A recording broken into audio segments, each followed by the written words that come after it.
Hallelujah, praise the Lord, hallelujah. जो आनंदित है वो कहेंगे हालेलुया, इससे ऊंची हालेलुया, हालेलुया, हालेलुया। परमेश्वर हमारे बीच में है, हालेलुया। आणि परमेश्वरचं वचन सांगतं की त्याच्या पवित्र नावाचं त्याला श्रेय द्या, हालेलुया। आणि पवित्राने युक्त होऊन परमेश्वराची आराधना करा, प्रेज द लॉर्ड। आपण गीत गाऊ, परमेश्वराच्या नावाचा आपण धन्यवाद करूया। आराधना, आराधना, स्तुति, आराधना, आराधना। हम गीत गाएंगे, परमेश्वर के नाम को हम धन्यवाद देंगे।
डोळे बंद करूया.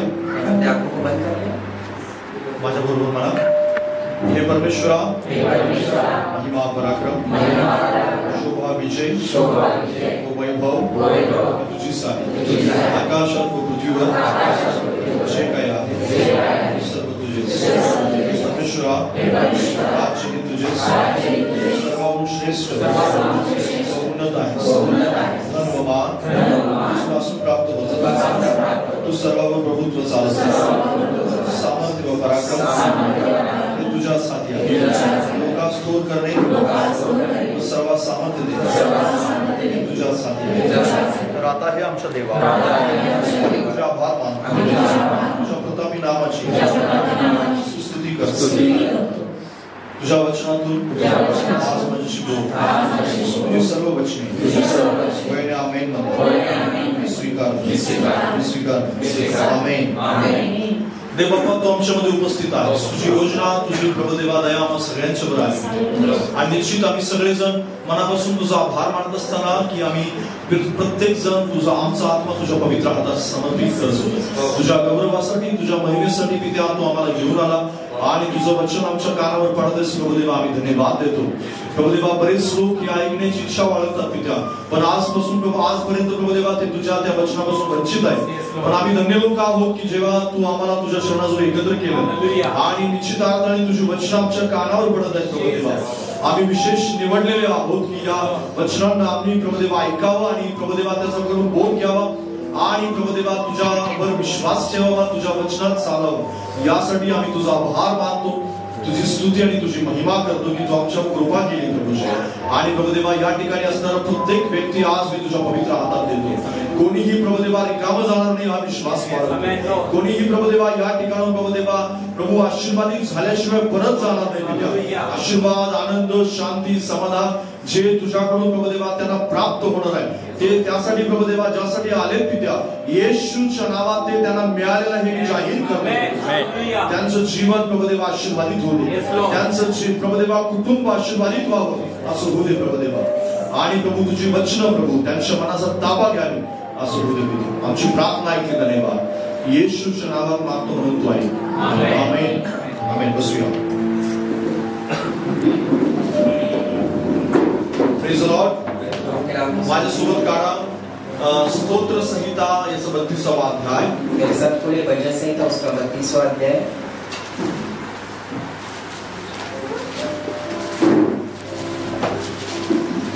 आणि त्याचं 8 वचन. उसकी 8वीं.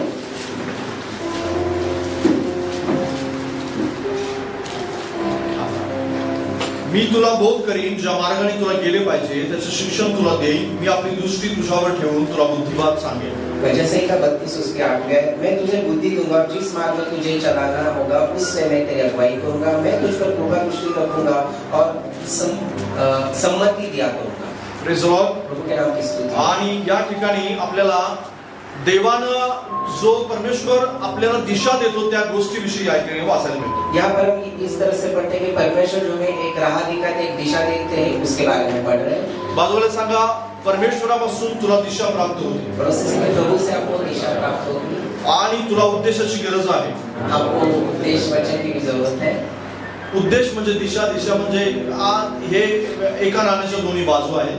उद्देश और जो दिशा है वो एक ही सिक्के के दो पहलू है. आणि या गोष्टी तुमच्या आणि माझ्या जीवनामध्ये जास्त आवश्यक आहे. आपको मेरे जीवन में बहुत ज्यादा ये जरूरी भी है. जो उद्देशहीन जीवन जगतो त्याचं जीवन हे भरकटलेलं असतं नेहमी. जिनके जीवन में कोई उद्देश्य नहीं उनका जीवन ऐसे भरमाने वाला जैसा जीवन हो जाता है. प्रत्येक कामापाठीमागे काहीतरी उद्देश असतो. हर कार्य के पीछे कोई ना कोई उद्देश्य होता है. तुम्ही धार्मिक जीवन जगताय त्या पाठीमागे सुद्धा काहीतरी उद्देश आहे. आपका जीवन धार्मिक है तो उसके पीछे भी कोई उद्देश्य. तुम्ही या पृथ्वीवर आहात त्या पाठीमागे सुद्धा काहीतरी उद्देश आहे. आप धरती पर तो उसके पीछे भी कोई उद्देश्य है. आणि तुम्ही एका विशेष कुटुंबामध्ये जन्मला त्या पाठीमागे सुद्धा काहीतरी उद्देश होता. आपका जन्म किसी परिवार में हुआ है विशेष तो वो भी एक उद्देश्य के लिए. तशाच्या दोन गोष्टी आपल्या हातामध्ये नव्हत्या कधीच. दो चीजें कभी भी हमारे हाथ में नहीं थी. एक म्हणजे आपला जन्म कुठे होईल, एक हम किस परिवार में जन्म, आणि आपल्या त्वचेचा रंग काय असेल और हमारे स्किन का कलर क्या होगा, हे आपल्या हातात नव्हतं. ये हमारे हाथ में नहीं था. आणि ते देवाने दिलेलं आहे. वो परमेश्वर ने दिया. आपला जन्म भारतात होईल, हमारा जन्म भारत में होगा, आणि आपण सावळ्या रंगाचे असू, हम शायद काले होंगे या सावले होंगे, आणि हे देवाने ठरवलेलं आहे. ये परमेश्वर ने चुना ते आपल्या हातात वो नव्हतं. हमारे हाथ में नहीं. ते देवानं ठरवलं की आपण इथे असू. परमेश्वर ने ये पहले तय करके रखा था कि यहाँ पर हम हों. पण तिथून पुढचं जीवन मात्र तुम्ही आणि मी ठरवत राहतो. उसके बाद का जीवन आपको और मुझे उसके लिए चुनाव दिया. देव तुमच्या आणि माझ्यासाठी उद्देश तयार करतो. परमेश्वर ने आपके लिए मेरे लिए कोई उद्देश्य दिया है. देव तुमच्या आणि माझ्यासाठी उद्देश बनवतो. परमेश्वर आपके लिए मेरे कोई उद्देश्य को बनाते भी है. उद्देशाच्या दृष्टिकोनातून तो बदल घडवतो. उसमें कोई हमारे दृष्टिकोन भी उसमें बदल जाता है. उद्देशाच्या दृष्टिकोनातून तो संकट घेऊन येतो. उसके द्वारा वो संकट भी लाते हैं. तो वेगवेगळे सल्लागार माणसं आपल्या जीवनामध्ये घेऊन येतो. अलग अलग तरह के सलाहकार जो पुरुष होते वो हमारे जीवन में लेके वेगवेगळ्या परिस्थितीतून तो आपल्याला चालवतो. अलग परिस्थितियों से वो हमें चलाते हैं. काही गोष्टी आपल्याला तो शिकवतो, काही शिक्षण देतो. कोई चीज हमें वो सिखाते, उसकी शिक्षा भी हमें देते हैं. वेगवेगळ्या परिस्थितीतून आपल्याला तो चालवत राहतो. अलग अलग परिस्थितियों से वो हमें चलाते भी है. काही वेळेस तो आपल्याला अपयशी बनवतो. कभी कभी हम उसमें नाकाम भी हो जाते हैं. काही वेळेस तो आपल्याला खूप मोठं यश देतो. कई बार हमें वो बहुत ऊंचा यश भी दे देते हैं. काही वेळेस आपण ठोकर खातो. कई बार हम ठोकर भी खा लेते हैं. पण आपल्या ह्या सगळं होण्यापाठीमागं त्याचा एक काहीतरी उद्देश असतो की आपल्या जीवनाला उद्देश मिळावा. इन सब के पीछे परमेश्वर की ये इच्छा है कि हमारे जीवन में कोई उद्देश्य, आपल्या जीवनाला काहीतरी दिशा मिळावी. हमारे जीवन में कोई दिशा भी मिले. आणि जर दिशा मिळाली नाही एवढं सगळं करून सुद्धा इन सब के बावजूद अगर हमें कोई दिशा नहीं मिलती है, देव त्याला नाद सोडून देतो. परमेश्वर उन्हें छोड़ देते हैं. देव त्याला त्याच्या म्हणण्यावर, त्याच्या बोलण्यावर, त्याच्या वागण्यावर सोडून देतो. परमेश्वर उनकी इच्छा पर, उनके राह पर उन्हें छोड़ देते हैं. तो आता कसाही वाग. आप किसी भी तरह से अपने जीवन को जियो. आता तुला दिशा आणि उद्देश काय माहित नाही. अब तुम्हें दिशा ना उपदेश मालूम तू है. कसंही जगू शकतोस. जिस तरह से चाहे वो अपने जसं शास्त्रीच्या काळामध्ये देवानं लोकांना असं सोडून दिलं. जैसे जो शास्त्री थे उनके समय में भी परमेश्वर ने लोगों को छोड़ लक्षात घ्या, दिया. देव तुम्हाला आणि मला उद्देश देतो. बाजूला सांग. अपने पड़ोसी से कि परमेश्वर आपको मुझे उपदेश दे दे. पहिली गोष्ट म्हणजे देव तुम्हाला आणि मला उपदेश देतो. पहली बात आपको और हमें परमेश्वर उपदेश देते हैं. यशायाचं पुस्तक याचा पहिला अध्याय यशायाह नबी की किताब उसका पहला अध्याय आणि त्याचं 26 वचन. उसका 26वां आयत. आणि त्या ठिकाणी लिहिले, आणि मी तुझ्यावर पूर्वीप्रमाणे न्यायाधीश व आरंभीच्या प्रमाणे मंत्री पुन्हा नेहमी, मग तुला धर्मपुरी आणि सती नगरी म्हणतील. मैं तुम में पहले के समान न्यायी आदिकाल के समान मंत्री पर नियुक्त करूंगा और उसके बाद तुम धर्मपुरी और विश्वास योग्य नगरी कहलाएगी. Praise the lord. प्रभु के नाम से हालेलुया. हालेलुया. आता देव पुन्हा या ठिकाणी सियोनेला कोणत्या प्रकारे उद्देश देणार आहे त्या गोष्टीविषयी लिहिले. यहाँ पर परमेश्वर ने सियोन नगरी को किस तरह से उद्देश्य है ये हम यहाँ पे 21व्या वचनापासून 31 पर्यंत जर तुम्ही वाचलं तर तो उद्देश सगळ्या गोष्टी तुम्हाला समजतील. अगर आप 21 से 31 तक पढ़ेंगे तो आप सारी बातें जान जाएंगे. आपण तितकं वाचण्यासाठी आपल्याजवळ वेळ नाही. हमारे पास इतना समय नहीं कि हम सबको पढ़े. पण एक गोष्ट मात्र त्या ठिकाणी प्रामुख्याने लक्षात येते. एक बात यहाँ पर हम देखते हैं, ती म्हणजे काय की ज्या वेळेस देवाला काहीतरी उद्देश द्यायचा असतो, जब परमेश्वर को उद्देश्य देना होता है त्यावेळेस बऱ्याचशाच घटना परमेश्वर घडवत असतो. उस समय परमेश्वर कई सारी घटनाओं को करते हैं. जसं इस्रायल लोकांच्या विषयी आपण वाचतो, जब हम इस्राएल के बारे में जसं पढ़ते हैं, अब्राहामाविषयी आपण वाचतो. अब्राहम के विषय में भी हम अब्राहामाला परमेश्वराने काय केलं? अब्राहम को परमेश्वर ने क्या आचरण दिलं उन्हें बुलाया, आणि मग त्याला कनान देशामध्ये आणलं. उन्हें कनान देश में लेके गए. आणि देव त्या 25 वर्ष त्यासाठी वाट पाहिली. 25 साल तक परमेश्वर ने राह मग दी. देवाने त्याला इसहाक दिला. फिर उन्हें इसहाक दिया. एक दिवस त्याला भविष्यवाणी दिली. एक दिन उन्हें भविष्यवाणी दी. त्याला सांगितलं 400 वर्ष तुझे लोक जे आहेत ते बंदिवासात राहतील. 400 साल तुम्हारे लोग बंदवाई में रहेंगे. 400 वर्षानंतर मोठी संपत्ती आणि सर्व मोठं सैन्य घेऊन ते पुन्हा निघतील. 400 साल के बाद फिर से धन और बड़ी सेना लेकर वापस आएंगे. आणि मग ते कनान देशामध्ये कायमचं मी त्याला वसतिस्थान देईन. वो कनान देश में निरंतर के लिए मैं उनका निवास करूंगा. मग त्यासाठी परमेश्वराने मोशेला निवडलं. उसने प्रभु ने मूसा को चुना. 40 वर्ष मोशेला शिक्षण दिलं. 40 साल उन्हें शिक्षा भी दी. राजवाड्यामध्ये तो राहिला. वो महल में रहे, राजा के महल आणि में. मोशेने परमेश्वराने वाट पाहिली की मोशे नम्र होईल. परमेश्वर ने राह देखी कि मूसा नम्र हो जाए. परमेश्वराने वाट पाहिली की मोशे त्याच्या कामासाठी योग्य मनुष्य असेल. परमेश्वर ने राह देखी कि मूसा परमेश्वर के कार्य के लिए सही रीति से तैयार होगा. पण शिक्षणामुळे मोशेचं डोकं बिघडलेलं होतं. शिक्षा की वजह से मूसा का सर बिगड़ गया था. आणि शिक्षणामुळे मोशे थोडा गर्विष्ठ झालेला होता. उस शिक्षा की वजह से उसके अंदर घमंड भी आ गया. शिक्षणामुळे मोशेचं सामर्थ्य होता. मोशे शक्तिमान होता त्यावेळेस. मूसा के पास सामर्थ्य था.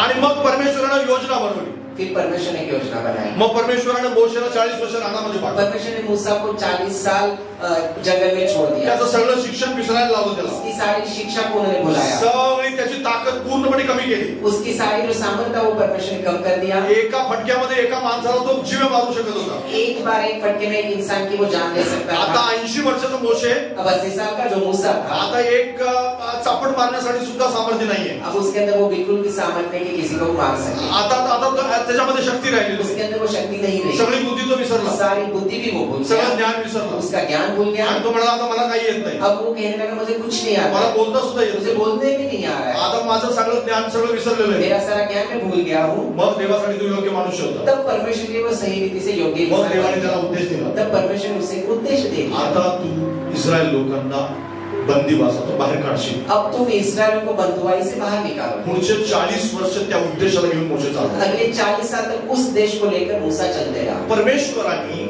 प्रभु ने अब्रामासाठी अब्राहम के लिए वेगवेगळ्या घटना घडवल्या. अलग अलग रीति से घटनाओं, इसाकाच्या जीवनामध्ये वेगवेगळ्या घटना घडवल्या. इसहाक के जीवन में भी अलग अलग घटनाएं ऐसी, याकोबाच्या जीवनामध्ये वेगवेगळ्या याकूब के जीवन में भी ऐसे कई सारे मंजर आए, मोशेच्या जीवनामध्ये वेगवेगळ्या घटना मूसा घडवल्या. के जीवन में भी ऐसे कई सारी घटनाएं। आणि या सगळ्यांच्या जीवनात तुम्हाला प्रामुख्याने देवानी त्यांना दिलेले वेगवेगळे उद्देश पाहायला मिळेल. इन सब के जीवन में प्रभु ने परमेश्वर उनके जीवन में जो उद्देश्य दिए वो हम देखते हैं। वेगवेगळी दिशा पाहायला मिळेल. अलग अलग दिशाओं को उन्होंने दिया। जर तुमच्या जीवनात संकट येत आहे, अगर आपके जीवन में संकट आ भी रहे, जर तुम्ही अपयशी होत आहात, अगर आप अपयशी हो रहे, जर कदाचित तुम्ही यश सुद्धा तुम्हाला मिळत असेल कदाचित, शायद आपको यश मिल भी रहा है, आणि कदाचित तुमच्या जीवनामध्ये तुम्हाला काहीतरी चांगली नोकरी मिळत आहे, शायद आपको अच्छी नौकरी मिल रही है, कदाचित तुमची नोकरी सुटलेली अगर आहे, आपकी नौकरी छूट गई हो, कदाचित तुमच्या पैशाचं काम होत नाही, शायद आपका पैसों का कार्य पूरा नहीं हो पा कदाचित रहा है, तुमची मुलं बदलत नाहीये, शायद आपके बच्चे बदल नहीं रहे, देव तुम्हाला काहीतरी उद्देश देऊ इच्छितो. प्रभु आपको कुछ उद्देश्य देना चाहते हैं, देव तुम्हाला काहीतरी दिशा देऊ इच्छितो. प्रभु आपको कोई दिशा देनी चाहते हैं, त्याच्या पाठीमागे देवाचं काम चालू आहे, उसके पीछे परमेश्वर कुछ कार्य कर रहे त्याच्या हैं, पाठीमागे देवाच्या काहीतरी उद्देशाने त्या सगळ्या गोष्टी घडत ये आहेत. सारी चीजें परमेश्वर के उद्देश्य के कारण लिए, या सगळ्यांच्याकडे ज्यावेळेस आपण पाहतो इन सब की चीजों की ओर जब हम देखते हैं, त्यावेळेस गुप्त रीतीनं देवाचा हात होता. तो परमेश्वर का गुप्त रीति से आप उसके गुप्त पीछे था, रीतीनं परमेश्वर त्याच्या पाठीमागे काम करत. परमेश्वर के पीछे कार्य कर रहे हैं। भलेही त्या ठिकाणी स्पष्ट रूपात देव त्या ठिकाणी काम करताना दिसत नाही. शायद प्रभु वहाँ पर स्पष्ट रीति से कार्य करते हुए नहीं देख मोशेच्या पा रहे। 40 वर्षामध्ये कुठेही देव त्या ठिकाणी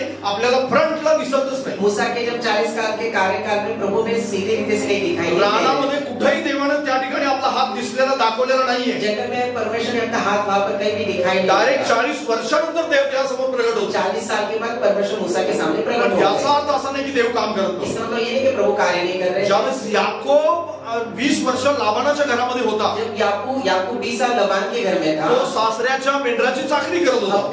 अपने ससुर के भेड़ बकरे को वो चराता पण था। देवाचा हात तिथे कुठेही दिसत नाही. प्रभु का हाथ वहाँ पर नहीं दिखाई डायरेक्ट देता। 20 वर्षानंतर परमेश्वर त्याशी बोलतो. 20 साल के बाद प्रभु ने उससे बात, आता तुला जायचंय बापाकडे, अब तुम्हें अपने पिता के पास जाना आणि है। त्याच्यानंतर युद्ध झालेलं देवासोबतचं युद्ध दिसतं. उसके बाद परमेश्वर के साथ उसका मन युद्ध मग हुआ 20 था। वर्ष परमेश्वर काम काय करत होतं? 20 साल प्रभु क्या कार्य कर रहे थे? 20 वर्ष देव त्याला उद्देश देत होता. 20 साल परमेश्वर ने वो उद्देश्य 20 दिए। वर्ष देव त्याला दिशा देत होता. 20 साल परमेश्वर ने वो दिशा दे रहे लक्षात घ्या, देव तुम्हाला आणि मला दिशा देण्याचं काम करतो. हैं। प्रभु आपको मुझे दिशा देने का कार्य कर रहे हैं। देव तुम्हाला आणि मला बुद्धिवाद सांगण्याचं काम करतो. प्रभु आपको मुझे बुद्धिमान की चीजें बताने का भी देव कार्य कर रहे तुम्हाला हैं। आणि मला वेगवेगळ्या संकटातून आणि वेगवेगळ्या अडचणीतून वेगवेगळ्या यश अपयशातून यासाठी चालवतो की तुम्हाला आणि मला दिशा मिळालीच पाहिजे. प्रभु में अलग अलग यश अपयश हमारे अलग अलग परिस्थिति से इसलिए गुजारते ताकि उनका जो उद्देश्य हमें वो पता चले। जरी तुमच्या जीवनामध्ये एखादा सल्लागार येत असेल तरी सुद्धा तो तुम्हाला दिशा देण्यासाठी झालेला. अगर आपकी जो में कोई सलाह देने वाला भी है तो भी वो आपको दिशा देने के लिए ही है। एखादा शत्रू तुम्हाला तुमच्यावरती आक्रमण करत आहे, तो शत्रू तुम्हाला सरळ करण्यासाठी तुम्हाला दिशा देण्यासाठीच आहे. शत्रु आपके ऊपर चाल करके आ रहा है तो भी वो आपको सीधा करने के लिए ही आ रहा है। एखादा माणूस तुम्हाला सोडून जात आहे, तो तुम्हाला दिशा देण्यासाठी आहे. कोई इंसान अगर आपको छोड़ के भी जा रहा है तो भी वो आपको कोई दिशा एखादा देने माणूस के लिए- अचानक रीतीने तुमच्यावर कृपा करायला चालू करतो, तो सुद्धा तुम्हाला दिशा देण्यासाठीच आहे. कोई इंसान अचानक आपके ऊपर अनुग्रह करता है वो भी आपको दिशा दिखाने के लिए ही है। अचानक रीतीने तुमचा पगार वाढतो, तुम्हाला काहीतरी दिशा मिळण्यासाठीच आहे. अचानक रीति से आपको कहीं तनख्वाह भी बढ़ जाती है तो भी वो आपको दिशा दिखाने के लिए अचानक है। रीतीने तुमची चांगली झालेली नोकरी सुटते, त्यावेळेस सुद्धा तुम्हाला काहीतरी दिशा मिळण्यासाठीच आहे. एक आपकी अच्छी नौकरी छूट जाते तो वो भी आपको दिशा दिखाने के लिए. एवढा हात पाय मारून काहीच होत नाहीये याचा अर्थ तुम्हाला दिशा मिळणार आहे. आमेन. अब आप बहुत हाथ पे मारे आपको कुछ नहीं मिला तो भी परमेश्वर आपको कोई दिशा दिखाने परमेश्वर गुप्त रीतीने त्याचा हात त्याच्या पाठीमागे काम करत आहे. उसके पीछे परमेश्वर का हाथ गुप्त रीति से कार्य कर रहा है. तुम्हाला दिसत नसेल पटलावरती, आपको दिख नहीं रहा है सामने, तरी सुद्धा देवाचा हात काम करत आहे. फिर भी परमेश्वर का हाथ कार्य कर रहा है. देवाचा हात काम करत आहे. प्रभु का कार्य कर रहा है. देव इस्रायल लोकांना अब्राहमाला दिलेलं अभिवचन कधी विसरलं नव्हतं. आमेन. प्रभु ने जो इस्राएल को अब्राहम को जो अभिवचन दिया था वो कभी भूलते नहीं. 400 वर्षानंतर तुझी सगळी संतती मी बंदिवासातून बाहेर काढेन. 400 साल के बाद तुम्हारी सारी संतति को मैं बंधुआई से बाहर निकालूंगा. 30 वर्ष त्याला लेट झालं. 30 साल उन्हें देरी हो गई. 430 वर्षानंतर ते बाहेर आले. 430 साल के बाद वो बाहर आ गए. देव त्याचा अभिवचन विसरला होता म्हणून नाही. परमेश्वर ने अपने अभिवचन भूला था इसलिए नहीं हुआ. देव लोक देवाचा हात विसरले होते म्हणून तसं झालं. लोग परमेश्वर के हाथ को भूल गए इसलिए वो 30 साल देरी हो गई. मोशेसारखी व्यक्ती असेल, फिर मूसा जैसी व्यक्ति आणि बरेच असे लोक असतील की ज्या लोकांना परमेश्वराकडे हात मारणं गरजेचं होतं. बहुत सारे लोग थे जिन्हें परमेश्वर के पास आवाज देके उनको बुलाना जरूरी था. आणि देवाकडे आवाज देणं गरजेचं होतं. परमेश्वर की ओर आवाज देना उन्हें जरूरी प्रार्थना था. करणं गरजेचं होतं. प्रार्थना करना भी जरूरी स्वतःला था. नम्र करणं गरजेचं होतं. अपने आप को नम्र करना भी जरूरी था. त्याने ते केलं नाही. उन्होंने वो नहीं किया. 30 वर्ष लेट झाले. इसलिए 30 साल देरी हो गई. देव आपलं अभिवचन विसरला. लेकिन परमेश्वर ने अपना अभिवचन नहीं. देव त्याचं काम करत होता. प्रभु अपना कार्य कर. देव तयारी करत होता. प्रभु तैयारी कर. देव आरोनाला तयार करत होता. प्रभु हारून को तैयार कर रहे संदेश थे. म्हणून मिर्यामला तयार करत होता. यिर्मयाह नबी को वो भविष्यवक्ता के रूप में तैयार कर रहे थे. मिर्यामला तयार करत होता. मिर्याम संदेशी. मरियम को भी वो तैयार कर रहे थे. मोशेची बहीण मिर्याम जिला आपण म्हणतो. मूसा की जो बहन थी तिला देव तयार करत होता. उसे परमेश्वर तैयार. यहोशूआला लढाईसाठी देव तयार करत होता. यहोशू को भी लड़ाई के लिए परमेश्वर तैयार. आणि तिकडे मोशेला सुद्धा राणामध्ये तयार केलं जात. मूसा को भी उस जंगल में तैयारी हो रही है. सेम टायमिंगला ह्या सगळ्या लोकांना तयार केलं जात होतं. एक ही समय में सारे लोगों की तैयारी हो. आणि तिकडे फारो दुश्मनाची पण तयारी केली जात होती. फारो जो उनका दुश्मन था उसकी भी तैयारी. त्याचं मन कठीण होत चाललेलं होतं. उसके मन को भी परमेश्वर ने कठिन करना शुरू किया. की तो सुद्धा इस्रायल लोकांना छळणार होता. वो इस्राएल को कुछ किसी न किसी रीति से या सगळ्या घटना सेम टायमिंगला चालू होत्या. ये सारी चीजें एक ही समय हो रही थी. देव उपदेश देत असतो. परमेश्वर आपको कोई उपदेश दे. देव तुमच्या जीवनाला उपदेश देतो. प्रभु आपके जीवन को कोई उपदेश. देव तुमच्या जीवनाला दिशा देऊ प्रभु इच्छितो. आपके जीवन को दिशा देना चाहता है. अनुवादाचं पुस्तक 8वा अध्याय 2रा वचन. व्यवस्था विवरण 8 व्यवस्था किताब 8वां अध्याय उसका 2रा वचन. देव काय करतो त्या ठिकाणी लिहिलंय.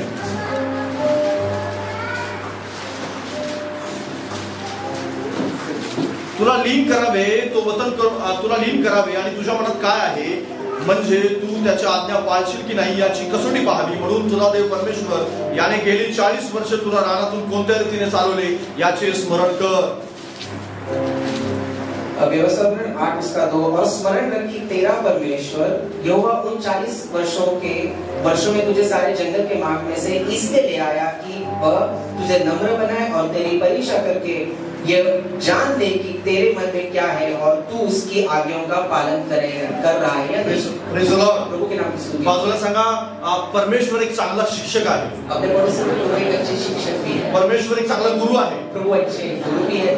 आणि परमेश्वर एक चांगला मार्गदर्शक आहे. प्रभु अच्छे मार्गदर्शक भी है. परमेश्वर तुम्हाला मला दिशा देऊ इच्छितो. प्रभु आपको मुझे दिशा देना चाहता है. तुमच्या आणि माझी त्याला आपली परिस्थिती त्याला चांगल्या प्रकारे ठाऊक आहे. हमारी परिस्थिती परमेश्वर को अच्छे से मालूम. त्याच्यापासून काही एक लपलेलं नाही. आणि म्हणून 40 वर्ष इस्रायल लोकांना दिशा देण्याचं परमेश्वर काम करत होते. 40 साल परमेश्वर इस्राएल को वारंवार देव बापांनी या गोष्टी त्यांना सांगितल्या. बार-बार परमेश्वर ने बातों को उनसे किया की ज्या देशात तू राहणार आहेस जिस देश में तुम रहने वाले हो त्या देशात राहण्यासाठी तुला नम्र करण्यासाठी मी हे 40 वर्ष तुला फिरवले. देश में रहने के लिए तुम्हें नम्र बनाना है इसलिए मैं तुम्हें 40 साल चला रहा हूं. फळ खाण्यापूर्वी तू नम्र झाला पाहिजेस. फल खाने से पहले तुम्हें नम्र होना जरूरी है.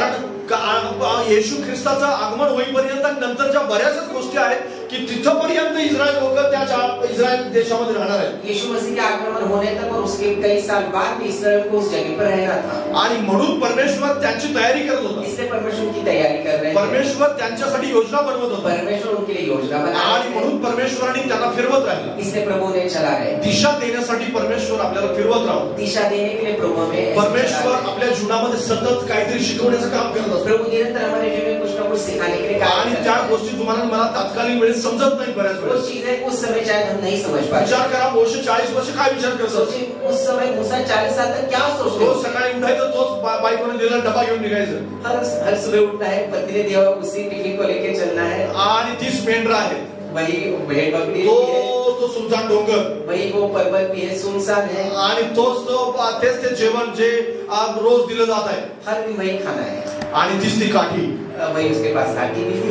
पण एक दिवस असा आला लेकिन एक दिन ऐसा आ गया की परमेश्वराचा उद्देश पूर्ण झालेला होता. परमेश्वर का उद्देश्य उसके जीवन में पूरा एक दिवस असा आला एक की दिन ऐसा परमेश्वराने आया, त्याचं अंतःकरण पाहिलेलं होतं परमेश्वर ने उनके हृदय को चाचा की मोशे आता काठी, सामर्थ्य काठी हातात घेण्यासाठी योग्य मूसा झाला. उस सामर्थ्यशाली लाठी को हाथ में लेने के लिए तैयार है. परमेश्वराने पाहिलं की आजचा तो दिवस आहे की ज्या दिवशी मी तुला भेट देईन. प्रभु ने ये देखा कि आज के दिन मैं तुम्हें भेंट दे दूंगा. आणि लक्षात घ्या, परमेश्वराने त्याची भेट घेतली और उस दिन परमेश्वर उससे मिले. आणि त्याच्या जीवनाला 40 वर्षासाठी एक दिशा मिळाली. 40 साल के बाद उसके जीवन को एक और दिशा मिली. तिथून पुढे मेंढरं राहिली नाही, उसके बाद वो भेड़ बकरी नहीं तेच ते थे, जेवण राहिलं वही नाही, वही खाना नहीं रहा, ते सुनसान डोंगर राहिला वही नाही, सुनसान वो पर्वत भी नहीं आणि रहा, तेच ती निराशा राहिली नाही, वही उसके जीवन में निराशा भी तेच नहीं ती है, काठी अगदी जीव गेलेली काठी ती राहिली नाही. वही वो खराब काटी भी वो लठी भी नहीं रही. आता त्याच्या हातामध्ये एक सामर्थ्य काठी और होती. उसके हाथ में वो सामर्थ्यशाली वो आता लाठी त्याच्या थी. हातामध्ये सामर्थ्य होतं. उसके हाथ में सामर्थ्य था. आता त्याच्या जीवनाला उद्देश होता. उसके जीवन को भी एक उद्देश्य आता था. त्याच्या जीवनामध्ये एक वेगळ्या प्रकारची दिशा होती. उसके जीवन में एक अलग राह भी थी, दिशा भी थी. आता त्याच्या जीवनामध्ये वेगवेगळ्या प्रकारे आलेलं ते देवाकडून आलेलं सामर्थ्य अब होतं. उसके जीवन में परमेश्वर से आया हुआ वो सामर्थ्य था. आणि तुमच्या जीवनाला अशाच प्रकारे परमेश्वराला दिशा द्यायची. Amen. आपके जीवन को प्रभु ऐसे ही दिशा दिखाना चाहते हैं. परमेश्वर तुम्हाला दिशा देऊ इच्छितो. प्रभु आपको दिशा दिखाना चाहते हैं. दुसरी गोष्ट आपल्याला दिशा देणारी दूसरी चीजों में दिशा किंवा दिखाती उद्देश है, देणारी या हमें उद्देश्य देती है. मंडळी तुम्हाला मला उद्देश देते. कली से आपको मुझे वो उद्देश्य देती है. मंडळी उद्देश देऊ शकते का? क्या कली से उद्देश्य दे सकती है? दिशा देऊ शकते का तुम्हाला? दिशा दे सकती है. वाचा माझ्या बरोबर फिलिप्पियस पत्र याचा 4था अध्याय. इफिसियों की किताब उसका 4था अध्याय 12 पासून 16 पर्यंत. आणि हे वचन कधीही विसरू नका, कारण ह्या वचनाला अंडरलाईन करून ठेवा. इफिस 4:12 ते 16. कारण कोणत्याही मंडळीचं, जगातली कोणतीही मंडळी असू द्या, त्या मंडळीचं हे कार्य आहे मुख्य करून. ये वचनों को कभी ना भूले. कली दुनिया में जो भी कलीसिया है उनका ये कार्य है. आणि ह्याच उद्देशाने परमेश्वर मंडळीला चालवतो. इसी उद्देश्य के द्वारा प्रभु कलीसिया को चलाते हैं. हा, त्या ठिकाणी लिहिले ते यासाठी की त्यांनी पवित्र जनांच्या सेवेच्या कार्याकरता ख्रिस्ताच्या शरीराची रचना पूर्णतेस नेण्याकरता सिद्ध करावे. देवाच्या पुत्रावरील विश्वासाच्या व तत्संबंधी परिपूर्ण ज्ञानाच्या एकत्वापर्यंत, प्रौढ मनुष्यापर्यंत ख्रिस्ताची पूर्णता प्राप्त होईल अशा बुद्धीच्या मर्यादेपर्यंत आपण सर्वजण येऊन पोहोचू तोपर्यंत दिले. यासाठी की आपण यापुढे बाळकासारखे असू नये, म्हणजे माणसाच्या धूर्तपणाने भ्रांतीच्या मार्गास नेणाऱ्या युक्तीने, प्रत्येक शिकवण रूपी मार्गास नेणाऱ्या युक्तीने व प्रत्येक शिकवण रूपी वाऱ्याने हेलकावणारे व फिरणारे असे होऊ नये, तर आपण प्रीतीने सत्याला धरून मस्तक असा जो ख्रिस्त त्याच्यापर्यंत सर्व प्रकारे वाढावे. त्याच्यापासून पुरवठा करणाऱ्या प्रत्येक सांध्याच्या योग्य संबंध शरीराची जुळवणूक व जमवाजमव होत असते, आणि प्रत्येक अंग आपापल्या परिमाणाने कार्य करीत असता आपली रचना प्रीतीमध्ये होण्यासाठी शरीर आपली वृद्धी करून घेते. Praise the Lord. Hallelujah. Hindi में पढ़ना आवश्यक है. टाइम बचाने के लिए थोड़ा सा आगे जाते हैं. हालेलुया. किताब 4:12 से आप 16 पढ़िए. नंतर तुम्ही घरी जाऊन वाचू शकताय. होमवर्क आहे, आपके होमवर्क है. आणि लक्षात घ्या, या ठिकाणी मंडळी आपल्याला कशी दिशा देते याच्याविषयी सांगितलं. यहाँ पर कलीसिया में किस तरह से दिशा देती है वो हमने पढ़ा है. बऱ्याच वेळेस मंडळी आपल्याला दिशा देऊ शकते, या गोष्टीवर विश्वास करायचा विश्वासच नाही. कई बार हम विश्वास इनको कलीसिया में राह दिखा सकते, इस बात पे विश्वास ही नहीं है. खूप लोकांना मी इथे येऊन साक्ष देताना पाहतो. कई सारे लोगों को मैंने यहाँ पर आकर गवाही देते हुए सुना है. जे बऱ्याच वेळेस काय साक्ष देतात माहितीये, वो क्या अपनी गवाही मला देते हैं. वाईट वाटतं पास्टर म्हणून ह्या गोष्टी, एक पास्टर होने के नाते कई बार मुझे दुख भी होता है की मी घरी प्रार्थना करतो, देवाने मला स्पर्श केला. मेरे घर में दुआ करता हूँ, प्रभु ने मुझे स्पर्श आणि किया. अचानक रीतीने देवाने मला हे वचन दाखवलं. पर एकाएक परमेश्वर ने ये वचन दिया. आणि अचानक रीतीने माझ्या जीवनामध्ये देवाने काम करायला चालू केलं. एकाएक मेरे जीवन में परमेश्वर ने अचानक से कार्य करना शुरू कर दिया. देव हे करत असेल याच्यावर माझा विश्वास आहे. प्रभु ये कर सकते, इसके ऊपर मेरा विश्वास है. पण याच्यावर माझा विश्वास नाही बसत की देव इथं काही काम करत नाही. लेकिन इसके ऊपर मेरा विश्वास नहीं कि प्रभु यहाँ पे कार्य नहीं कर रहे. देव या ठिकाणी त्यांना वचनातून बोलला नाही, याच्यावर माझा विश्वास नाही. प्रभु कलीसिया में उनके साथ बात नहीं कर रहे, इस बात के ऊपर मेरा विश्वास नहीं है. या ठिकाणी संदेशातून देव त्यांच्याशी बोलला नाही, वचन के द्वारा प्रभु ने यहाँ पर उनसे बात नहीं की. या संदेशातून देव त्यांच्याशी बोलतो असं ते कबूल करत नाहीत. या गोष्टीचं मला खूप वाईट वाटतं. इस संदेश के द्वारा प्रभु ने उनसे बात की है, जब वो बात कबूल नहीं करते तब मुझे दुख होता है. लक्षात घ्या, मंडळी तुम्हाला दिशा देते. कलीसिया आपको दिशा देती है. संदेश तुम्हाला दिशा देतात. या संदेश आता है वो आपको दिशा देता है. कारण या ठिकाणी एक पवित्र पुलपिट आहे आणि या ठिकाणून देवाचा संदेश सांगितला जातो. तर हा संदेश तुम्हाला दिशा देऊ शकतो. ये परमेश्वर की पवित्र वेदी है, जहाँ पर पवित्र आत्मा चलाते तो परमेश्वर आपको संदेश. हा संदेश, हे संदेश किंवा याच्या अगोदर दिले जाणारे देवाच्या आत्म्याने असलेले प्रेरित संदेश तुम्हाला दिशा देऊ शकतात, उद्देश देऊ शकतात. ये संदेश इसके पहले भी कई बार पवित्र आत्मा के द्वारा दिए हुए संदेश आपको दिशा दे सकते हैं. आपको तुमच्या घरी तुम्हाला देवाचा स्पर्श होत असेल, चांगली गोष्ट आहे. आपके घर में प्रभु स्पर्श आपको करेंगे, अच्छी बात है. पण या ठिकाणी सुद्धा देवाची उपस्थिती आहे. लेकिन यहाँ पर भी प्रभु की या उपस्थिति ठिकाणी है. पण प्रभू उपस्थित आहे. यहाँ पर भी प्रभु यहाँ पर या ठिकाणी पण प्रभु काम करत आहे. यहाँ पर भी प्रभु कार्य कर या रहे हैं. ठिकाणी पण प्रभू स्पर्श करतो. यहाँ पर भी प्रभु स्पर्श या करते हैं. ठिकाणी पण परमेश्वराचं सामर्थ्य काम यहाँ करतं. पर परमेश्वर का सामर्थ्य या कार्य कर रहा ठिकाणी है. पण परमेश्वराच्या उपस्थितीचा अनुभव येऊ यहाँ शकतो. पर परमेश्वर की उपस्थिति का अनुभव में आ सकता जर है. तुम्ही स्वतःला समर्पित केलं अगर तर. आपने अपने आप को समर्पित किया तो. नाही तर या ठिकाणी तुम्ही याल आणि ढिम बसून घरी निघून जा. नहीं तो यहाँ पर आप आएंगे और बस घर चले जाएंगे.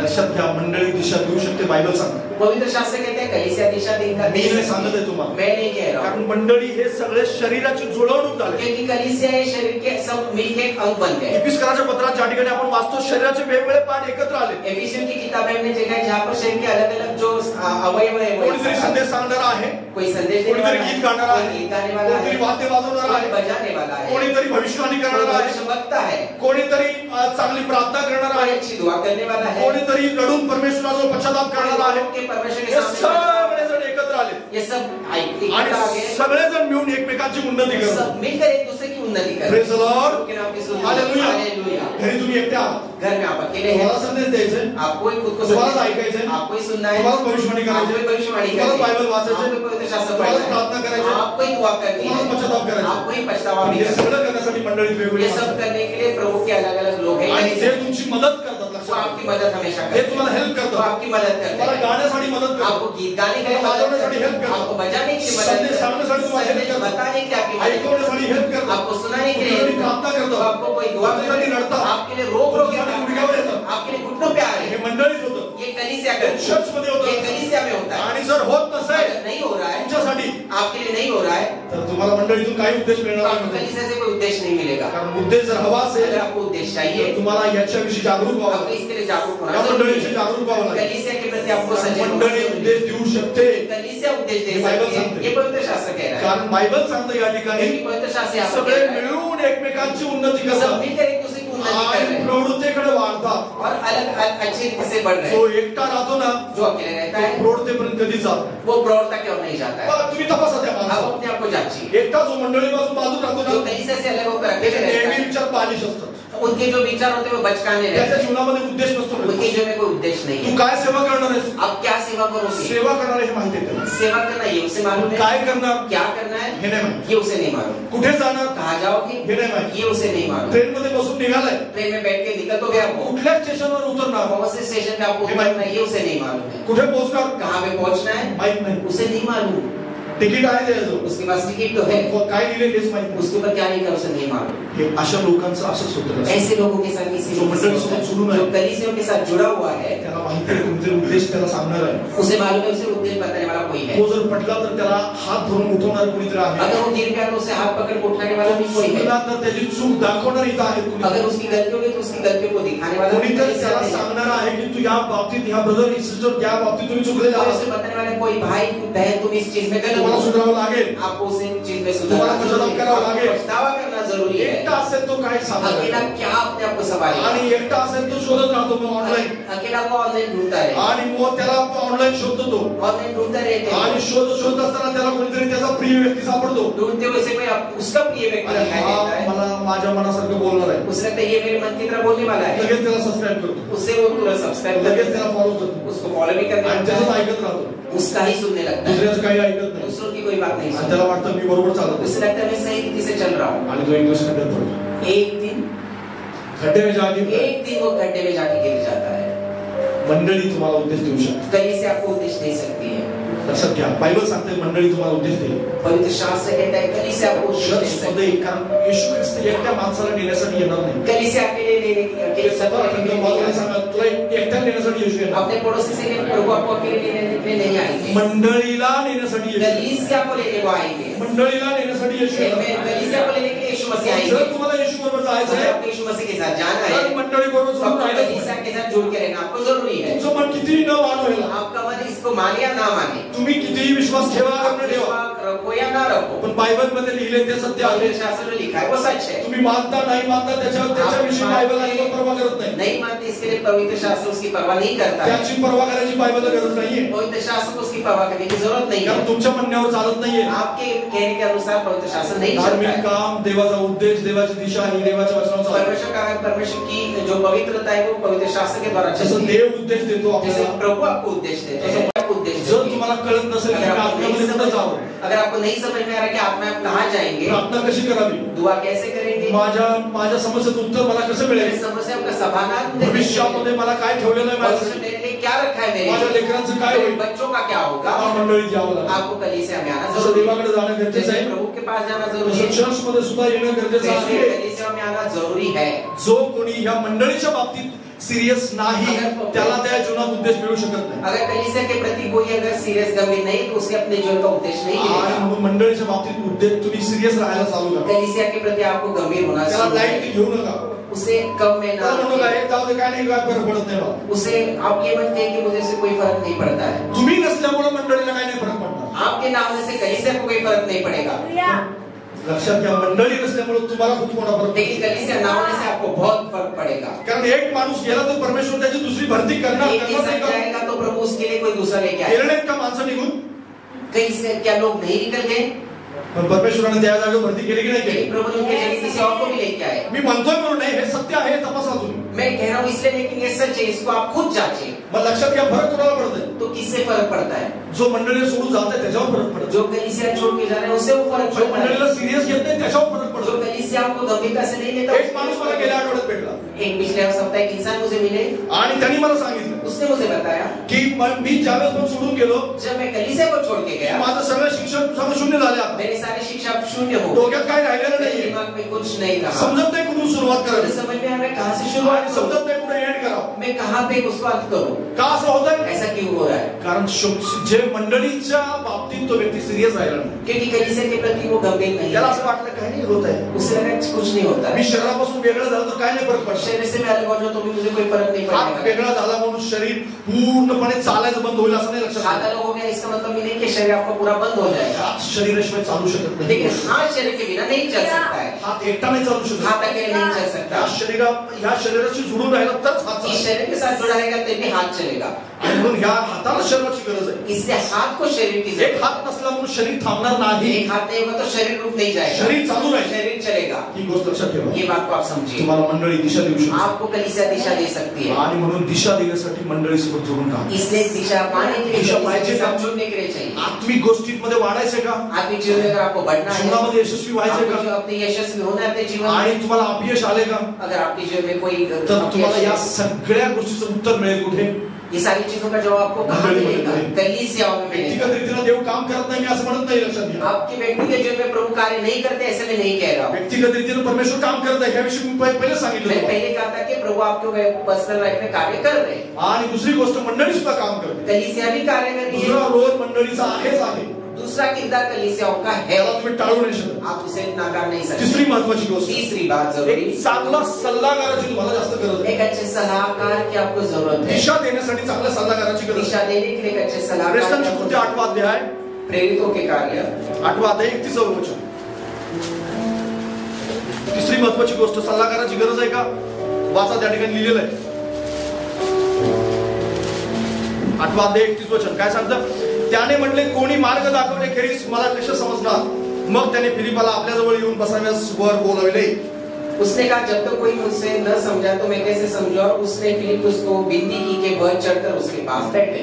प्रेज द लॉर्ड, प्रभु के नाम की स्तुति. हालेलुया. हालेलुया. बाजूला सांगा तुला मार्गदर्शकाची गरज आहे. अपने पड़ोसी के तुम्हें एक सलाहकार की मार्गदर्शन देने वाली तुला है. सल्लागार हवा आहे. तुम्हें सलाहकार की जरूरत है. तुमच्याजवळ सल्लागार आहेत का.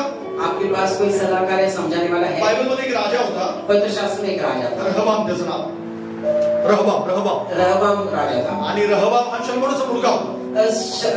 सुलेमान राजा का वो बेटा था रहबाम. आणि शलोमोन राजा मरण पावला. सुलेमान राजा मर गया. त्याच्या त्याचं राज्य नुकतंच त्याच्या हातामध्ये आलेलं होतं. उसके बाद उसके राज्य अभी उसके हाथ में आया आणि है. रहबामाला एक अडचण आलेली होती रहबाम के सामने एक समस्या आ गई. आणि त्या समस्येचं उत्तर त्याला हवं. उस समस्या का समाधान उसे चाहिए था. आणि त्या उत्तरासाठी तो काय करतो माहितीये? उसके लिए उसने क्या किया? तो त्याच्या बापाकडे जे जुने जाणते लोक होते, जे सल्लागार होते शलमोनाचे, त्या सल्लागारांना न विचारता तो त्याच्या सोबत वाढलेले जे लहानाचे मोठे झाले होते त्यांना सल्ला विचारतो. उसके पास उसके पिताजी के जो सलाहकार थे, उनके उम्र थे, उनका सलाह ना मानते उसने अपने सहकर्मी उसके उम्र के लोगों की उसने सलाह मान ली. आणि मग त्या लोकांचा सल्ला विचारण्यामुळं उन लोगों की जब उसने सलाह ली आणि त्यामुळं काय होतं माहिती काय? त्याच्या राज्याची विभागणी केली जाते. उसकी वजह से उसका राज्य वो बट गया था. आणि 12 वंश होते, त्यातले 10 वंश विभागले जातात, केवळ 2च तयार राहतात. उसके पास से 12 में से 10 निकल के 2 ही उसके पास वंश रह गए. एक चांगला सल्लागार जर नसेल, अगर एक अच्छा सलाहकार नहीं होगा, तर तुम्ही तुमच्या जीवनाला नरकाच्या दिशेने घेऊन जाऊ शकता. आप अपने जीवन को नरक की ओर लेके जा सकते हो. आणि म्हणून तुम्हाला सल्लागाराची जास्त गरज आहे. इसलिए एक अच्छे सलाहकार की बऱ्याच लोकांचं, आत्मिक लोकांचं जीवन, कई सारे आत्मिक लोगों का जीवन वाईट सल्ल्यामुळं खराब झालेलं मी पाहिलं. गलत सलाह की वजह से खराब होते हुए मैंने खुद देखा है. बऱ्याच लोकांचं आत्मिक जीवन हे त्यांना वाईट सल्लागार, त्यांनी टोळी जमवली होती, सल्लागारांची टोळी जमवली होती, त्या टोळीमुळे खराब झालं. कई लोगों ने सलाहकार, गलत सलाहकार लोगों की एक ऐसी टोली बना दी कि उसकी वजह से उनका जीवन खराब हो गया, व्यर्थ हो गया. तुम्ही अशा कुठल्या टोळीला सहभागी आहात का? ऐसे किसी लोगों के बीच में, गुट में क्या आप है? सल्ला घेत असताना नेहमी त्या माणसाचं जीवन तपासा. सलाह लेते हुए उस इंसान के जीवन को आप जांचिए. त्याच्याकडे असलेला पैसा कधीच पाहू नका. उसके पास जो धन है उसकी तरफ आप मत देखिए. त्याचं प्रभावी जीवन कधीच पाहू नका. उसका जो प्रभाव डालने वाला जीवन है उसके और भी मत देखिए. कधीच त्याच्या कपड्याकडे पाहू नका. उसके कपड़ों की ओर कभी मत देखिए. कधीच त्याच्या गोड गोड बोलण्याकडे पाहू नका. उसकी चिकनी चुपड़ी बातों की ओर कभी भी ध्यान मत दे. त्याचं आध्यात्मिक जीवन पहा. उसके आत्मिक जीवन को आप देखिए. त्याचं आत्मिक तो किती परमेश्वरात जवळ आहे ही गोष्ट पहा. आत्मिक जीवन में वो प्रभु के कितने पास है इस बात को जांचिए. पण एक गोष्ट सोडून बाकी या 4 गोष्टी सगळे माणसं पाहतात. एक चीज छोड़कर लोग बाकी जो नहीं चाहिए वो सारी चीजों को देखते त्याचे हैं. कपडे पाहतात, उसके कपड़ों को देखते हैं, त्याचा पैसा पाहतात, उसके पैसों को देखते त्याची हैं, गाडी पाहतात, उसकी गाड़ी को देखते हैं, आणि त्याचं किती चांगला सेंटचा वास आहे हे पाहतात. उसकी अच्छी खुशबू को वैसे की खुशबू, कोणता चांगला फोन वापरतो ते पाहतात. अच्छा आयफोन मोबाइल को देख रहे, आईफोन है उसको देखते चांगला हैं, सल्ला दे. वो अच्छी सलाह देगा. गुंडांच्याकडे पण आयफोन असतो. जो गुंडे उनके पास आईफोन होता है. जे व्यभिचार करतात त्यांच्याकडे पण चांगल्या प्रकारची कपडे आहेत. जो व्यभिचार करते वो भी अच्छे कपड़े पहनते हैं. दारू पिणारा रोज सकाळी घरातून निघताना खूप चांगले कपडे घालून निघतो. पियक्कड़ है वो भी सुबह घर से निकलते हैं अच्छे कपड़ों में. संध्याकाळी मात्र त्याची वाट लागलेली असते. शाम को उसकी हालत खराब हो जाती है. सल्ला घेत असताना माणसाचं आत्मिक जीवन तपासा. जब आप किसी की सलाह लेते हैं तो उस इंसान के आत्मिक जीवन को जांचिए. नाहीतर तुमच्या जीवनाला शून्य उद्देश मिळणार. नहीं तो आपके जीवन में एक शून्य उद्देश्य मिलेगा. कारण सल्लागार तुम्हाला उद्देश देतो. क्योंकि सलाहकार आपको उद्देश्य देता है. सल्लागार तुम्हाला दिशा देतो. जो सलाहकार है वो आपको दिशा देता है. खूप मोठ्या समस्येत आहात, आप बहुत बड़ी समस्या में खूप हैं, मोठ्या अडचणीत आहात, बहुत बड़ी आपके सामने काय करायचं तुम्हाला काहीच माहिती क्या नाही. करना आपको समझ में नहीं आ रहा है. आणि अशा माणसाकडे तुम्ही गेलाय, आप ऐसे इंसान के पास त्याच्याकडे खूप पैसा आहे, जिसके पास बहुत धन आणि है, तुम्ही त्याला विचारलं सल्ला जाऊ, आपने उसे पूछा आणि तुम्ही त्यांनी तुम्हाला सांगितलं, अगर उसने कुछ सलाह आणि मशवरा तुम्ही त्या किया सल्ल्यानुसार केलं, उसके अनुसार आपने तुमच्या किया, सगळ्या जीवनाची वाट लागू शकते. आपके जीवन पूरी रीति से बर्बाद हो जाएगा. जर तसं होऊ नये असं वाटत असेल अगर आपको ऐसा लगता है आपके साथ ऐसा ना की हो, आत्मिक माणूस शोधा. किसी आत्मिक इंसान को तो प्रार्थना करतो का हे तपासा. क्या वो प्रार्थना में है वो आप देखिए. त्याचं आत्मिक जीवन किती खोलवर आहे हे तपासा. उसका आत्मिक जीवन कितना दृढ़ता से है उसके आप जांचिए. आणि बायबल मधले प्रश्न विचारायला ज्यानं पूर्ण बायबल वाचलंच नाही त्याला जायला विचारू नका बायबल मधले प्रश्न. जिसने पवित्र शास्त्र पढ़ा नहीं उसको पवित्र शास्त्र के सवालों को मत पूछिए. ज्यानं बायबल एकदा सुद्धा पूर्ण वाचलं नाही जिसने एक बार भी पवित्र शास्त्र पूरी रीति से नहीं त्याला पढ़ा, जाऊन बायबल मधले प्रश्न विचारताना लोकांना मी पाहतो. उसके जाकर लोग उसे पवित्र शास्त्र के सवाल अरे बाबा तुला तो काय सांगणार की ज्याला अगोदर त्याच्याविषयी स्वतःविषयी त्याला काय माहित नाही तो तुला काय सांगणार. जिसको अपने खुद के बारे में मालूम नहीं वो आपके बारे में क्या बताएगा. त्याला फक्त स्तोत्र संहिता माहिती आहे उसे भजन संहिता तो मालूम है, आणि तो तुला प्रकटीकरणाचं काही सांगू शकत नाही. वो आप प्रकाशित वाक्य के से आपको त्याला फक्त नवीन करार माहिती आहे. उसे बस नया नियम मालूम है. आणि तो यशाचा तुम्ही प्रश्न विचारशील त्याला काय माहित नाही त्या गोष्टी. यशाया नबी की किताब से अगर आप पूछेंगे तो उसे कुछ भी मालूम नहीं है. लोक विचारतात लेकिन लोग पूछते हैं आणि त्याच्यावर विश्वास ठेवून डोळे बंद करून और उसके ऊपर आगे बंद करके विश्वास त्याला असं करते हैं. वाटतं हो किती चांगला माणूस आहे, किती गोड बोलला मुझे माणूस. लगता है कि इतना अच्छा इंसान है, कितनी मीठी मीठी बातें कर रहा है. गोड बोलणाऱ्यावर तर अजिबात विश्वास नाही. उसके ऊपर तो विश्वास बिल्कुल मत कीजिए. Hallelujah. Hallelujah. Praise the lord. प्रभु के नाम की स्तुति हो. कारण बऱ्याच वेळेस गोड बोलणारे हे खूप धूर्तपणे तुम्हाला सल्ला देतील. क्योंकि कई बार जो मीठी मीठी बातें बोलते हैं वो धूर्त जो व्यक्ती तुमच्या चुका दाखवत नाही, अगर कोई व्यक्ति आपकी गलतियों को नहीं दिखा तो तुमचा सगळ्यात मोठा शत्रू आहे.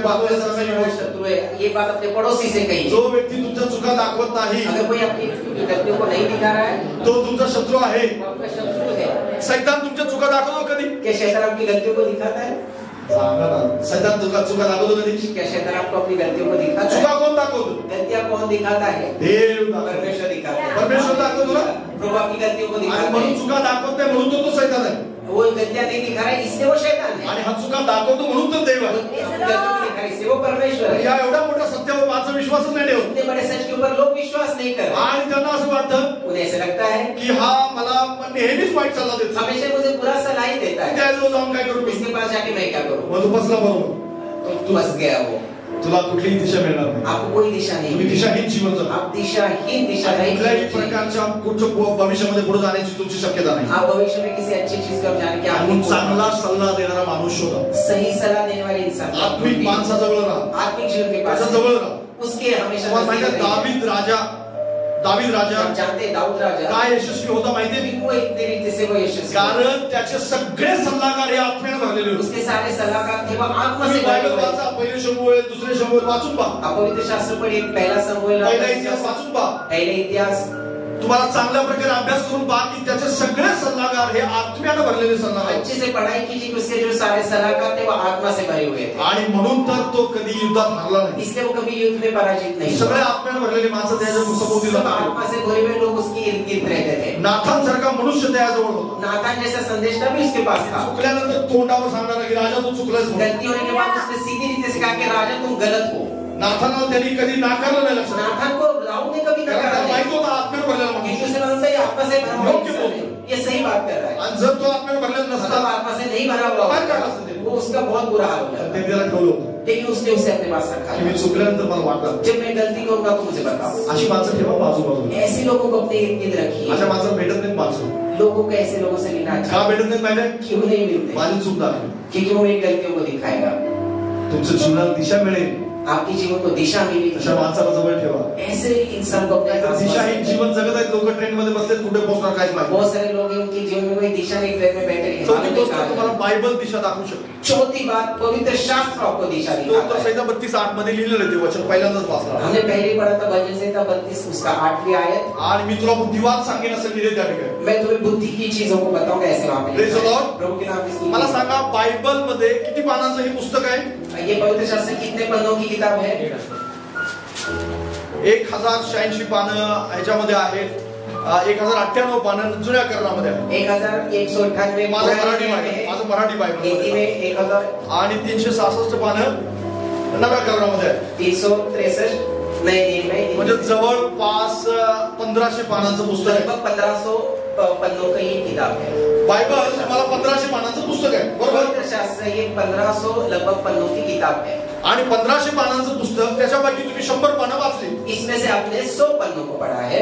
आणि तुम्ही म्हणता देव माझ्याशी काहीच बोलत नाही. देव मला काही सल्ला देत नाही. आप कहते हैं परमेश्वर ना मुझसे कुछ बात करे ना कोई मुझे सलाह दे रहे. मग तुम्ही खरं बोलताय खोटं? क्या आप सही बोल रहे हैं सच बोल रहे हैं झूठ बोल रहे जर हैं? तुम्हाला परमेश्वराची वाणी ऐकायची अगर असेल, आपको प्रभु की वाणी को सुनना है, परमेश्वर काय म्हणतोय ऐकायचं प्रभु क्या असेल, कह रहे हैं आपको सुनना है, बायबल कडून तुम्हाला दिशा हवी पवित्र असेल शास्त्र की ओर से आपको दिशा तर सगळी चाहिए. 1500 पानं आपको वाचावं. पूरे 1500 पन्ने आपको पढ़ने पड़ेंगे. पूर्ण वाचावं लागेल. पूरा पवित्र शास्त्र आपको आणि पढ़ना मग पड़ेगा. तुम्हाला सांगावं लागेल उसके बाद आपको बताना की पड़ेगा हा देवाने मला सांगितलं. प्रभु ने मुझसे ये बात कही. पण बरेच लोक कई सारे लोग 100 पानं वाचतात 100 त्यातले. पन्ने पढ़ देते हैं. आणि कधी तर कुठलं तरी एक पान वाचतात कभी पढ़ा तो कोई एक पन्ना पढ़ लेते हैं. आणि म्हणतात देव माझ्याशी काहीच बोलत फिर नाही. कहते हैं परमेश्वर मुझसे बात देवाने नहीं मला काही करी. मार्ग प्रभु दाखवला ने नाही. कोई मार्ग देवाला नहीं मला काही दिखाया. सांगितलंच प्रभु ने नाही. कुछ बताया देव नहीं. मला कुठल्या पुढे जायचं कसं काही सांगतच नाही. आगे जाने के लिए मुझे कुछ बता ही नहीं रहे. आणि ते वाचून तर पहा परमेश्वर तुला दिशा देईल. एवं आप पढ़ के देखिए प्रभु आपको दिशा देने वाले हैं. कारण तुला 1500 पानं वाचायचं क्योंकि आहे. आपको 1500 पन्ने पढ़ने के लिए प्रभु आणि ने कहा सगळे है. पानं वाचायचं. प्रत्येक पानावर देवाने दिलेली दिशा आहे. हर एक पन्ना पढ़ना और हर एक पन्ने पर प्रभु ने दिशा दी है. प्रत्येक पानावर देवाने तुला उपदेश दिलेला हर आहे. एक पन्ने पर परमेश्वर ने आपको कोई उद्देश्य कसं दिया है. जगायचे हे माहिती आहे. कैसे जीवन जीना है वहाँ पर लिखा है। कुठं जायचं हे माहिती आहे, कहाँ पे जाना आपको मालूम है। आणि काही लोक म्हणतात की अरे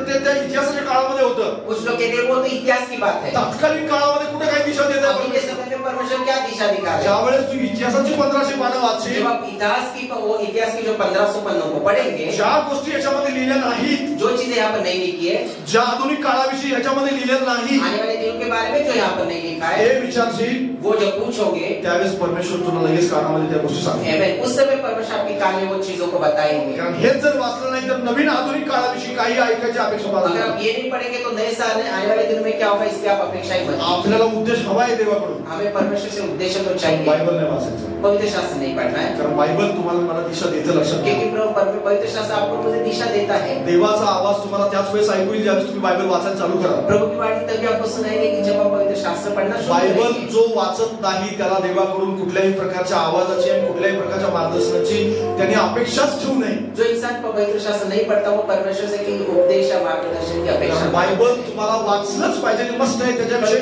दुसरा कुठलाही पर्याय नाही। पवित्र शास्त्र के लिए आपको उसका कोई और विकल्प नहीं, आपको उसे पढ़ना ही। कारण तेच तुम्हाला दिशा देऊ शकतं, वही आपको दिशा दे सकता है। तेच तुम्हाला वेगळ्या मार्गाचा जे मार्ग कोणता बरोबर आणि कोणता चूक हे सांगू शकतं। सही गलत मार्ग आपको बताता है। आणि जर तुम्हाला ते वाचायचं नसेल अगर आपको नहीं पढ़ना है तर देवाकडून दिशेची अपेक्षाच तुम्ही ठेवू तो नका। परमेश्वर से दिशा पाने की अपेक्षा आप मत देवाकडून कीजिए। उद्देशाची अपेक्षाच ठेवू नका। परमेश्वर से उस दिशा की अपेक्षा कधी मत कोणताही उद्देश परमेश्वर तुम्हाला देणार नाही। कीजिए। कोई उद्देश्य प्रभु आपको नहीं देंगे। कारण बरीच लोक 100 पानं वाचतात आणि म्हणतात हा ठीक आहे मी सगळं बायबल वाचतो। कई सारे लोग 100 पन्ने पढ़कर कहते मैंने पूरा पवित्र शास्त्र पढ़ कुठं लिया। काय लिहिलंय बायबलमध्ये कहाँ पर लिखा है? आणि कुठं मला दिशा मिळाली? उसे कहाँ दिशा मिली? कुठं परमेश्वर मला त्या वचनातून माझ्याशी बोलतो? तो कहाँ पर उनके वचन के द्वारा मुझसे बात कर रहे सगळं हैं? वाचवलं, आपको पूरा पढ़ना संपूर्ण पड़ेगा। वाचवलं, सब कुछ पढ़ना आणि पड़ेगा। जे लिहिलं नाही त्याच्याविषयी देव तुझ्या कानात सांगेल। जो नहीं लिखा है परमेश्वर उसे आपके कान में बताएंगे। कारण ज्या गोष्टी लिहिल्या नाहीत परमेश्वर लगेच जो पूर्ण वाचले त्याला सांगत राहतो। आमेन। जो चीजें नहीं लिखी है, जो इंसान पूरा पढ़ता है उसके कान में प्रभु तुरंत बता देगा। ज्याला अर्धवट वाचले त्याला देवाकडून डायरेक्ट ऐकण्याची अपेक्षा असेल त्याला परमेश्वर बोलणार नाही। जिसने आधा पढ़ा है परमेश्वर से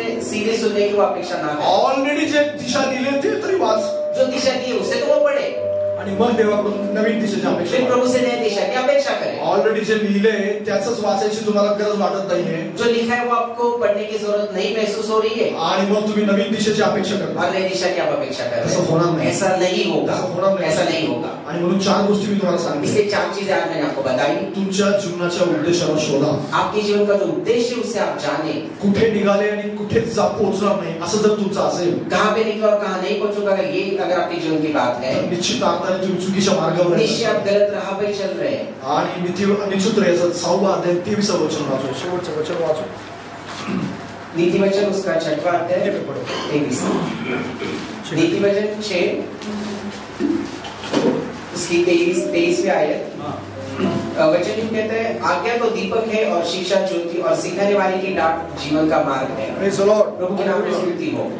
पहिले तिमोथेय 1:1।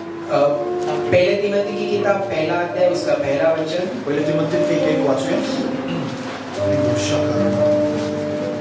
पहले तिमोथी 1 अध्याय उसका 1 वचन कहता है, पौलुस और सिलवानुस और तीमुथियुस की ओर से थिस्सलुनीयों की कलीसिया के नाम जो हमारे पिता परमेश्वर और प्रभु यीशु मसीह में है। बरोबर आहे, बरोबर आहे। पहिले तिमोथेय 1:1, पहिले तिमोथियुस 1:1, दुसरा पढा। देव आपला तारणारा व प्रभू येशू ख्रिस्त आपली आशा याच्या आज्ञेने ख्रिस्त येशूचा प्रेषित पौल याच्याकडून विश्वासातील माझे खरे लेकरू तिमोथेय याला। और उसके ओर से जो हमारे उद्धारकर्ता परमेश्वर हमारी आशा के आधार मसीह यीशु की आज्ञा से मसीह यीशु का प्रेरित तीमुथियुस के नाम जो विश्वास में मेरा सच्चा पुत्र है। Praise the lord. प्रभु के नाम की स्तुति। Hallelujah, hallelujah. पौल या ठिकाणी आपल्या जीवनाचा उद्देश या वचनातून प्रकट करतो। पौलुस इन वचन के द्वारा उनके जीवन का उद्देश्य प्रकट कर रहे हैं। तुम्ही प्रत्येक ठिकाणी पौलाचं अभिवादन पाहिलं ना, प्रत्येक पत्रामध्ये हर एक पत्री में अगर पौलुस के आप उस पहले अभिवादन को देखेंगे, त्यानं आपलं पाचारण प्रकट केलं, उन्होंने अपने बुलाहट को वहां पर त्यानं आपल्या जीवनाचा उद्देश सांगितला। उन्होंने अपने जीवन के उद्देश्य को वहां पर शेवटी पत्राच्या शेवटी उस पत्री के अंत में आणि पत्राच्या सुरुवातीला पत्री की शुरुआत में नेहमी तो आपल्या जीवनाचा उद्देश सांगतो. हमेशा वो अपने जीवन के उद्देश्य को बताता मी है. कशासाठी पृथ्वीवर आहे मैं हे किस सांगतो. इस धरती पर ये मी बताता है. कशासाठी पृथ्वीवर परमेश्वराने मला जिवंत ठेवले सांगतो. किस चीज की वजह से प्रभु ने मुझे धरती पर जीवित रखा है मी ये बताता है. आजपर्यंत काय काम केलं तो सांगतो. आज तक मैंने क्या किया वो बताते मी हैं. कुठल्या कुठल्या गोष्टी केल्या ते सांगतो. कौन सी बातें की वो बताते हैं. तुमच्या स्वतःच्या जीवनाविषयी काय आपके अपने जीवन के बारे में क्या. त्याला त्याचा जीवनाचा उद्देश सापडला होता. उसे अपने जीवन का उद्देश्य मालूम त्याला हो त्याच्या गया. जीवनाची दिशा माहिती उन्हें होती. अपने जीवन की दिशा भी मी मालूम थी. कुठे चाललो हे माहिती होती. मैं कहाँ जा रहा हूँ उन्हें मी मालूम कुठे था. पोहोचणार हे त्याला माहिती कहाँ होती. पहुंचूंगा ये भी उन्हें मालूम कसा था. निघालो हे त्याला मैं माहिती कैसे होती. निकला था वो भी मुझे माझ्या मालूम था. मार्गामध्ये मी काय काय करतो हे त्याला माहिती मेरे होती. मार्ग में मैंने क्या किया वो भी उन्हें मालूम तुम्हाला था. माहिती आहे का हे सगळं? क्या आपकी चीज आपको सब मालूम है. जर तुम्हाला माहित नसेल अगर आपको मालूम नहीं है तर तुम्हाला सांगितलेल्या ह्या 4 गोष्टींची गरज तो आहे. ये 4 चीजों की आपको जरूरत है. तुम्ही हे 4 लोकांच्याकडून उद्देश मिळवू शकताय. ये 4 लोगों से आप उद्देश्य को पा देवाकडून तुम्ही सकते हैं. उद्देश मिळवू शकताय. परमेश्वर से आप उद्देश्य को पा सकते हैं. मंडळीतून तुम्ही उद्देश मिळवू शकता. कलीसियों से आप उद्देश्य को पा सकते वचनातून उद्देश हैं. मिळवू वचन के द्वारा आपको उद्देश्य मिलता आणि है. चांगल्या सल्लागाराकडून तुम्ही उद्देश मिळवू और एक शकता. सही सलाहकार से आप अपने जीवन के उद्देश्य समजा को जर पा मिळाला सकते नसेल हैं. अगर नहीं मिला है आपको आजच शोधायला चालू करा. आज उसे ढूंढना शुरू आजच कीजिए. प्रार्थना करा. आज से ही दुआ करना आजच शुरू गुडघे कीजिए. टेका. आज अपने घुटनों पर आ मी का जाइए. आहे पृथ्वीवरती. आपकी इस धरती पर क्यों मी या है. मंडळीमध्ये का बसलेलो आहे. इस कलीसिया में मैं क्यों मी बैठा हूं. रविवारी चर्चला का येतो. मैं रविवार को कलीसिया क्यों बायबल आता हूं. हातामध्ये माझ्या का मिळालं. पवित्र शास्त्र मेरे हाथ में क्यों मिला मला है. का येशू ख्रिस्त समजला. यीशु मसीह मुझे क्यों समझ येशूच्या गया. वचनावर का चालत आहे. यीशु मसीह के वचन में ऊपर मैं क्यों चल आणि रहा मी हूं. का प्रार्थना करत आहे. मैं क्यों दुआ कर रहा हूं. मी कशासाठी या पृथ्वीवरती जीवन जगत आहे. इस चीज की वजह से धरती पर मी या कामाच्या ठिकाणी का आहे. मैं इस कार्य के जरिए माझी नोकरी का सुटली. मेरी नौकरी क्यों छूट गई. हे सगळं जे आहे ते तुम्हाला समजायला चालू ये होईल. सारी चीजें आपको समझना शुरू हो जाएगा. पण जर तुम्हाला हे सगळं माहितीच नसेल अगर ये चीजें आपको मालूम ही नहीं है. जगताय फक्त आप सिर्फ जी रहे जसं जनावर जगतात. जैसे जीना है उस तरह से आप तुमचा शेजारी पण जगत आहे. आपका पड़ोसी भी जी रहा है. तो पण जगतोय. रोज जेवण करतो तो पण. वो भी हर दिन खाना खा रहा है. सकाळी जेवतो संध्याकाळी जेवण सुबह करतो. खा रहा है शाम को खाना खा रहा झोपी है. जातो रोज तुमच्यासारखा. सोता है आपकी तरह. त्याचं पण लग्न झालंय उसकी भी शादी हो त्याला पण मुलं गई. झाली. उसके भी बच्चे हैं. आणि तो पण एक दिवस मरणार आहे. वो भी एक दिन मरने वाला आणि तू है. पण मरणार आहे. आप भी एक दिन मरने वाले हैं. त्याच्यात तुमच्यात काय फरक आहे. उनमें और आप में क्या अंतर है. जनावर पण येतं या जगामध्ये. आपकी जनावर पण येतं. हमें जीना भी है करना भी यहीं पर है. आणि एखादं जे जनावर आहे किंवा एखादा प्राणी आहे तो पृथ्वीवर येतो. अगर कोई जानवर है वो इस धरती पर आता त्याला पण है. मुलं होतात. उसके भी बच्चे तो होते पण हैं. जगतं खातं कसं पण वो भी किस तरह से खा रहा है. आणि मरून जातो. एक दिन मर जाता है. काही उद्देश नाही. उसका कोई उद्देश्य काही नहीं. मार्ग नाही. उसके लिए कोई काही मार्ग दिशा नहीं है. कोई दिशा नहीं है. तुमचं आणि माझं तसं नाही. लक्ष आपको और मेरा ऐसा नहीं है. तुम्ही आणि मी या ठिकाणी पृथ्वीवर कशा तरी कोणत्या तरी उद्देशाने आहोत. आप और मैं इस धरती पर किसी उद्देश्य के द्वारा है. काहीतरी करण्यासाठी आहोत. कुछ करने के लिए हम यहाँ पर हैं. काहीतरी लोकांच्यावर प्रभाव पाडण्यासाठी आहोत. लोगों के ऊपर अपना प्रभाव दिखाने के लिए जीवन बदलण्यासाठी आहोत. किसी का जीवन बदलने के लिए हम प्रार्थना यहाँ पर करण्यासाठी हैं. आहोत. किसी के लिए दुआ करने के लिए हम यहाँ पर हैं. जीवनामध्ये काम व्हावं यासाठी आहोत. किसी के जीवन में कार्य होने के ज्या लिए हम एरियात यहाँ आपण पर आहोत त्या हैं. एरियासाठी काहीतरी उदाहरण आहोत. जिस एरिया में वहाँ पर एक अच्छा उत्तम उदाहरण के लिए हम यहाँ घरात पर आपण हैं. आहोत त्या घराच्या सध्या घरातल्या लोकांसाठी काहीतरी उदाहरण आहोत. जिस घर में उस घर के लोगों के लिए हमारा कोई उदाहरण इसलिए ज्या कामाच्या ठिकाणी आहोत त्या ठिकाणी विशेष व्यक्ती आहोत. जिस कार्य की जगह हम वहाँ पर एक विशेष व्यक्ति है. येशूने तुम्हाला मला कुकीच निवडलेलं नाही यीशु ने जगात. आपको मुझे ऐसे धरती पर नहीं चुना है. कुकीच तुम्हाला तुमच्या हातात बायबल दिलं नाही. ऐसे आपके हाथ में पवित्र शास्त्र नहीं कुकीच दिया तुमच्या है. हातात प्रार्थना करायचं तुम्हाला सांगितलेलं नाही.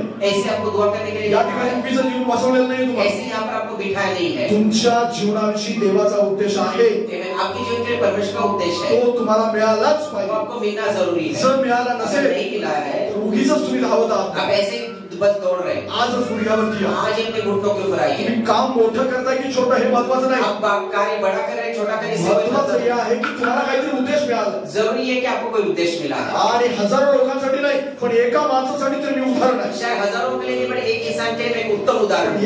एकाच जीवन बदलण्यासाठी देव माझा उपयोग करून एक गेला. का जीवन बदलने के लिए प्रभु मुझे इस्तेमाल करे. एकासाठी प्रार्थना करायला परमेश्वर माझा उपयोग एक करून के लिए गेला. इस प्रार्थना करने के लिए परमेश्वर मुझे एका इस्तेमाल जीवनाला करे. बदलण्यासाठी मी या पृथ्वीवरती आहे. इसका जीवन बदलने के लिए मैं इस धरती एक पर हूं. काहीतरी काम करण्यासाठी देवाने मला या पृथ्वीवर जीवन ये दिलं. कोई चीज करने के लिए प्रभु ने मुझे यहाँ पर जीवित रखा है. आणि माझ्याद्वारे परमेश्वराने ते पूर्ण केलं. मेरे द्वारा परमेश्वर ने वो पूरा किया है. परमेश्वराने मोशेद्वारे परमेश्वराने आपला उद्देश पूर्ण केला. मूसा के द्वारा प्रभु ने अपना उद्देश्य पूरा किया. याकोबाच्याद्वारे पूर्ण केला.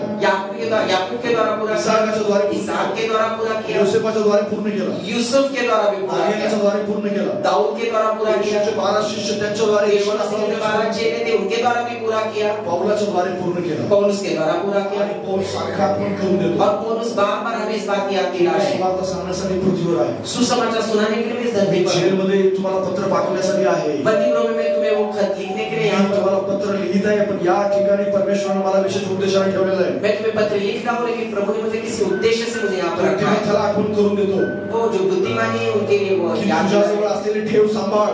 तुम्हारे पास जो परमेश्वर ने दिया उसे संभाल के रखो। परमेश्वराने मी माझ्याद्वारे मी तुला दिलेले त्या गोष्टी दुसऱ्यांना ट्रान्सफर करण्यासाठी मी तुला दिलेले आहे. जो मैंने तुम्हें दिया वो किसी और को तुम दे दो, इसलिए मैंने तुम्हें दिया तो है. त्याला त्याच्या उद्देशाची आठवण करून देतो. वो उसे उससे उद्देश्य की याद दिला रहे. तुम्हाला पण सगळ्यांना मी आठवण करून देतो. आज सबको आज मैं याद दिला रहा हूँ. तुम्हाला परमेश्वराने विशेष उद्देशाने ठेवले. प्रभु ने आपको सब किसी विशेष उद्देश्य पे गुणाओं चुना का वो है. पाते हैं. आप किसके ऊपर अपना प्रभाव डाल रहे हैं? आप किसके लिए जी रहे हैं? तुमच्या जीवनाला काय मार्ग आहे? आपके जीवन में कौन सा मार्ग है?